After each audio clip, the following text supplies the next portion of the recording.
Welcome back to 1000 Reasons to Get Divorced, the podcast where we turn everyday annoyances into laughable reasons to question your life choices. That's right, Jess. I'm Max, and today's reason is one of the classics. Leaving dirty dishes on the sink instead of in the sink. Oh, the rage this one sparks.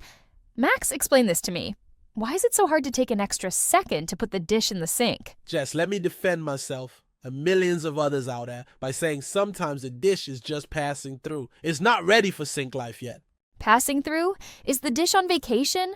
What's stopping it from settling down in the sink where it belongs? It's called strategy. If I leave it on the sink, it's not technically dirtying the sink yet. It's like pre-dishwasher purgatory. Pre-dishwasher purgatory? That's not a thing, Max. It's just lazy.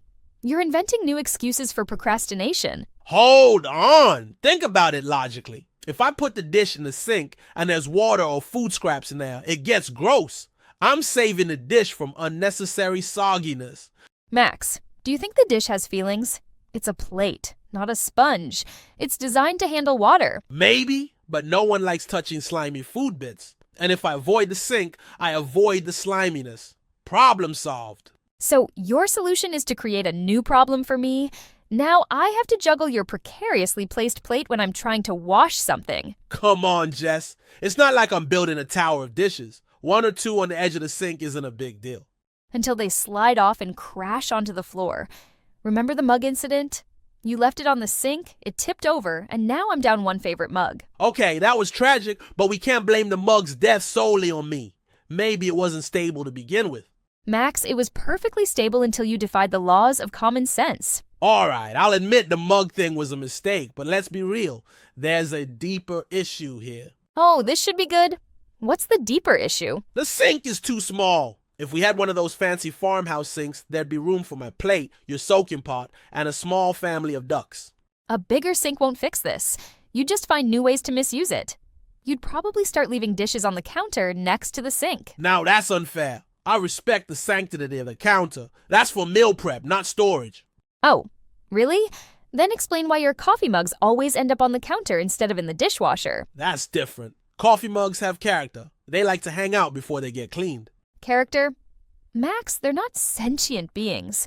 They don't have a preference for where they sit. Fine, but I'm not the only one with kitchen crimes. Can we talk about your obsession with soaking everything? Not every dish needs a spa day. Soaking is efficient. It loosens stuck-on food and makes scrubbing easier.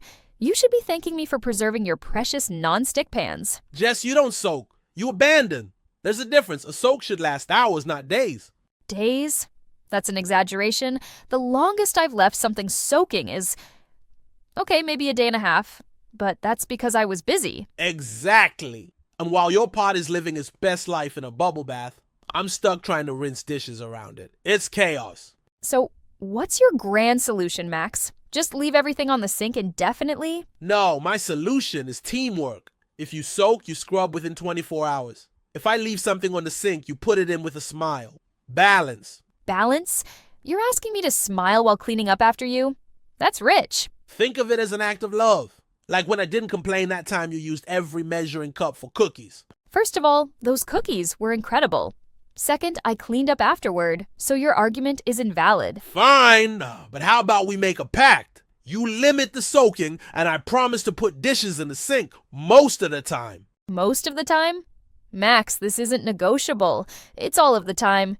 Dishes go in the sink, period. All right, deal. But if I catch one abandoned pot, the pact is off. Fine.